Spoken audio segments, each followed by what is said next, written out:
Hello, this is Antonio Cousin for week 3 of the Promineo Tech Coding Bootcamp. Today we're showing the starting mastery of arrays and methods in Java coding. An example, the first string printout. Alright, the first question has us create an array of integers called ages that contain the following values. There's no values. This with an additional value which should be shown later showcases the first condition is to showcase subtracting the first element from the last element, which is shown here in the code. Print it out.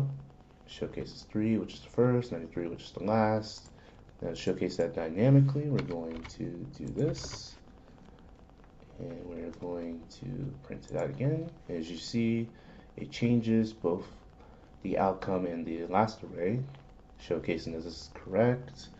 The last condition of it was to calculate the last average, the average of the ages, which is shown here. Print it out. Showcases this here, and to showcase the dynamic nature of it.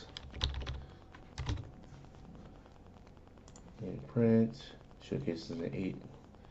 That's still the same. I'm going to delete that so it just stays like that. Now we're going on to the next one, which is showcasing an array of strings that contains the following names, and we're to calculate the average letters per name throughout it. So we follow this set of code. It'll lead to this outcome. We'll print out right here. Average letter is 3, following this code, and then we have to complicate it, and as such, follow this string of code, which will print out this, showcases all the names, prints it out, and to answer the third and fourth, showcase the last element first array element, run the video code, showcase you type the array name for the last element, and then put array name dot length slash -1, and for the first element, array name 0.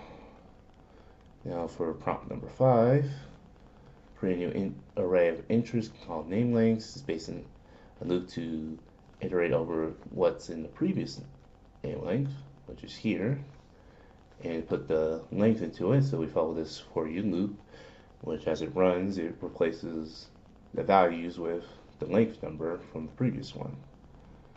And following up in number 6 is to add all of those together and create a separate integer variable to add onto it as the code runs, and it will produce this.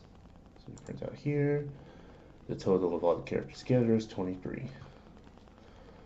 Number 7, we have a string method that once you call upon it, it'll start with this, and once it takes the integer value, puts it here, the string value puts it here, and if you pass hello into it, in 3, it'll print it out 3 times. For this string one, this creates a first and last name, with the first name with a little space, and then the last name, and it will turn into the full name to name creation. This method is to take an array of integers and return a true if all the integers are greater than 0. So taking similar code from above, take this int array and adds it all up, and then it checks to see if it's above 100. If it is, it returns true. If it's not, it returns false. Number 10 just takes the average of it, which is similar to above one. It takes the doubles and takes the integer values, checks them, and then 4 does a double and then returns it. And for 11, it's a similar thing, similar thing as 10, and now check to see if it's stronger, if one is greater than the other, which turns true or false. 12 is to check to see if the conditions are true. If it's hot outside and it's true, and you have more than $10.50 in your pocket, you will buy a drink. If you don't, you will not buy a drink. 13 is my example. It's grocery shopping. If you have $50 or more and you don't have food in your fridge, you go grocery shopping. If either of those conditions are true, then you don't go grocery shopping.